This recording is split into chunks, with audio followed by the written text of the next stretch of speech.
the Cappadocia region in central Turkey, and we're getting our first look now at the Fairy Chimneys that dot the region. Later on, we're going to go to some open air museums, explore some caves, and check into our cave hotel. If you haven't already, please leave a like and consider subscribing, and let's go check it out. Okay, so we're getting ready to go into an underground city called Kaymaklı in the Cappadocia area. And our guide was explaining to us on the way over that back in the day when taxation started, a lot of times they would hide their crops and their goods in the cave so they didn't have to pay their fair share of taxes. So the area then expanded, people lived there, and at one time, I guess, thousands of people lived down below here.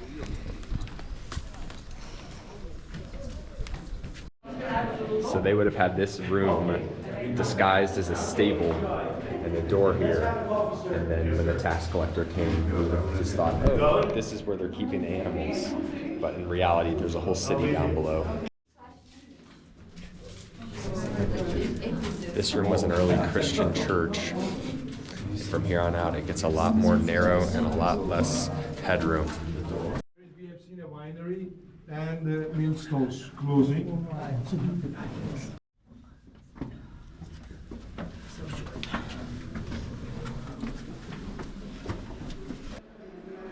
So this is the different levels of the underground city. So it goes down and down and down, I guess, 6 to 7 floors. It was truly remarkable to see what such early civilizations were able to build. Having a guide to navigate and explain this underground city, one of many in the region, made the experience even better. After leaving this place, we visited the popular photo spots, Uchisar Castle and Pigeon Valley.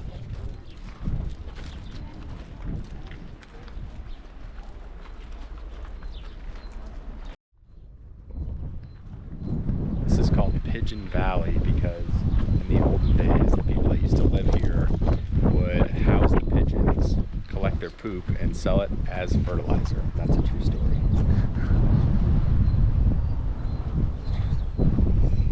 After a day of sightseeing, we headed to our hotel, Kaymaklı Evleri. The setting was undeniably beautiful.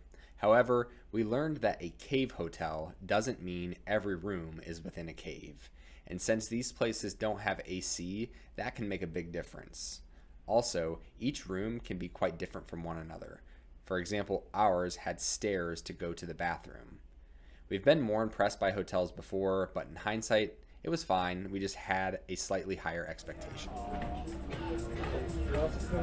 All right.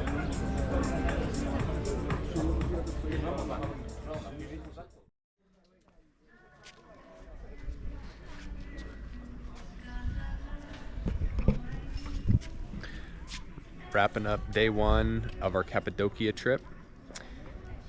This place really cools down in the evening. It's much more comfortable, and at twilight right now, it's amazing. It's super beautiful at our hotel, and in the morning, we're getting up at 4 a.m. to go get on the hot air balloons, so I'll check in then.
Flying on a hot air balloon is remarkably peaceful.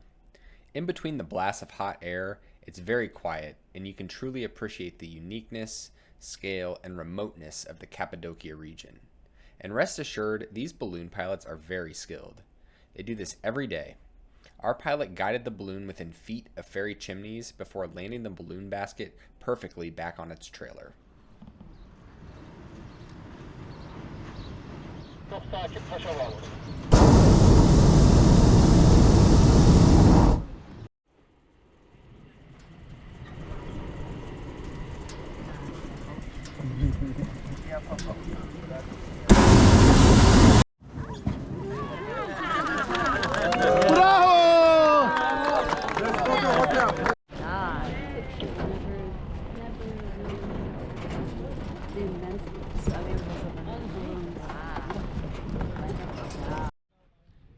So I just landed safely after a balloon flight in Cappadocia, and I know I've said it before on this channel, but that was one of the coolest things I've ever done, and I highly recommend it if you come to this part of the world. It can be a little bit pricey, but I think it's totally worth it, and hopefully you thought so as well. After the balloon flight, we headed to the most famous open-air museum in the region, Göreme. It's a UNESCO World Heritage Site for both cultural and natural history. The museum offers historical insight into very early Christian life and ancient churches carved into the rock. Perhaps more interesting is the fairy chimneys formed by Mother Nature over millions and millions of years.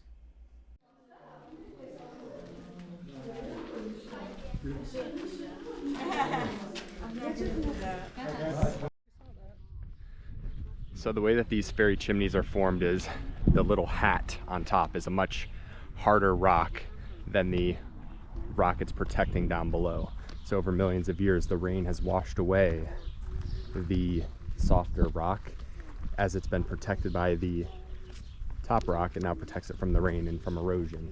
And if you look back over here, you can see the line where the hard rock separates the soft rock. So theoretically, over millions of years ahead, more fairy chimneys could potentially form.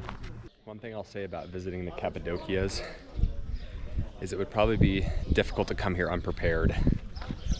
A lot of the main sites seem significantly spread out, and we're lucky we have a guide who has a bus and is taking us around to the key photo spots and to this open air museum. But unless you have a rental car or put some serious planning in, this will be a tricky visit for you. The Cappadocia region is a very unique place on many travelers' bucket lists. You should plan a trip and go. It's beautiful, it's unique, and it offers some amazing experiences. If you're a bougie traveler, it's possible you may have an experience or a meal that isn't what you're accustomed to, but the memories, sights, and photos will outweigh any experience that isn't up to par. Please subscribe if you haven't already, leave a like, and leave your comments down below. We'll see you next time. Thanks for watching.